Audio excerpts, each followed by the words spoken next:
कैद खाने में बंद अकेली स्त्री को आखिर बच्चा कैसे पैदा हो सकता है? ये बात किसी अजूबे से कम नहीं थी। दासी ने जब उसकी गोद में बच्चे को खेलते देखा तो उसकी आंखें फटी की फटी रह गईं। वो तुरंत भागी भागी अपनी मालकिन के पास गई और उसे सारी परिस्थिति से अवगत करवाते हुए बोली, माँ जी, अपनी बहू को बच्चा हुआ है। ये बात सुन बुढ़िया उसे झिड़काते हुए बोली, क्या तुम पागल हो गई हो? जो कुछ भी अनाप शनाप बके जा रही हो। 2 साल से तल घर में बंद अकेली स्त्री को बच्चा कैसे पैदा हो सकता है? वो तुरंत दासियों के साथ तल घर में जाती है। देखा तो उनकी बहू की गोद में एक नवजात शिशु खेल रहा है। ये देख उसके भी पैरों नीचे से जमीन खिसक गई। आग बबूला होते हुए बोली, ये बच्चा किसका है? देवयानी बड़े ही शांत स्वर में बोली, मेरा और मेरे पति का है।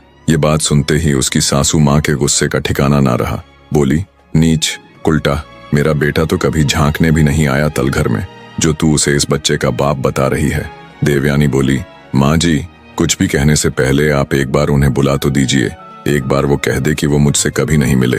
बहू की बात सुन आग बबूला होते हुए उसकी सासू माँ बोली, चरित्रहीन, कब मिला मेरा बेटा तुझसे?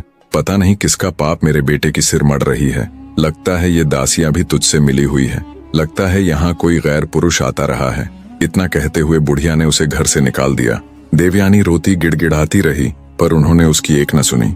बेचारी रात के समय आंखों में अश्रु लिए अपने बच्चे को ले चल पड़ती है। संयोगवश उसी रात राजा विक्रमादित्य वेश बदलकर प्रजा का हाल चाल जानने के लिए नगर में निकले हुए थे।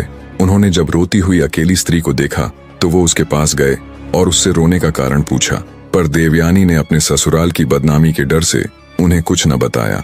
तब ब्राह्मण वेश में विक्रमादित्य उससे बोला, देखो, तुम मुझे अपना दुख नहीं बताना चाहती तो न सही, पर मेरी एक बात जान लो, जीवन में अन्याय सहना और उसे छुपाने वाला भी उतना ही दोषी होता है जितना कि अन्याय करने वाला।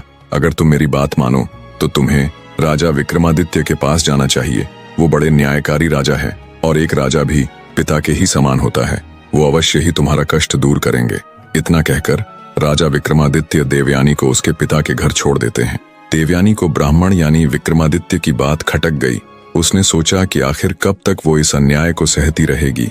अगले दिन जब वो अपने पिता के संग राजा विक्रमादित्य के दरबार में जाती है तो वो तुरंत राजा विक्रमादित्य को पहचान लेती है कि ये तो वही ब्राह्मण है जो पिछली रात मुझे मिला था। उसे समझते देर न लगी कि कल रात उससे मिलने वाले राजा विक्रमादित्य ही थे।